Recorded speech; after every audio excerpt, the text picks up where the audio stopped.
இப்போ rich friend நான் சொல்கிறேன்னு வச்சுக்கோங்களேன், நம்ம சம்பாதிச்சு காசு சேர்த்தோன்னு வச்சுக்கோங்க, நீங்கள் எவ்வளோ சேர்த்தாலும் நீங்கள் ரிச் கிடையாது. ரிச்னா யார்? ஒரு ரிச்சான அப்பாவோட பால்ஸில் ஸ்பெர்மா இருந்திருக்கணும்.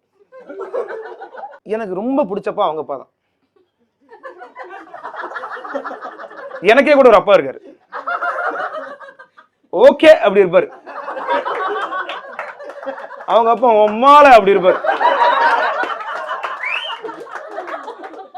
அவன் வீடு கேகே நகர்ல இருக்கு, அண்ணா நகர்ல இருக்கு, டி நகர்ல இருக்கு, அடையார்ல இருக்கு, பெசன் நகர்ல இருக்கு.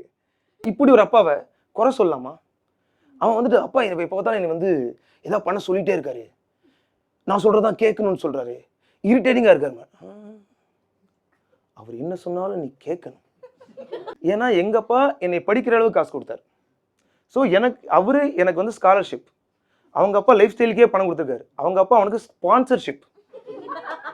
இந்த பேட்லாம் ஒட்டுவாங்க பார்த்தீங்களா, அடிடாஸ், ரீபாக், நைக்கி. அவங்க அப்பா ஒரு நைக்கிடா, whatever he says just do it. என்ன இருக்கேனா அவன், ஒழுங்கா வந்து அப்பாவை பார்த்துக்க. இல்லை உங்க அப்பா நான் தூக்கிட்டு போயிடுவேன், அது கூட பரவாயில்ல, எங்க அப்பா உனக்கு கொடுத்துட்டுருவேன்.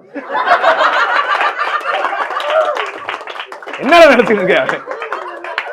இதை வச்சுட்டு என்கிட்ட வந்து குறை வேற.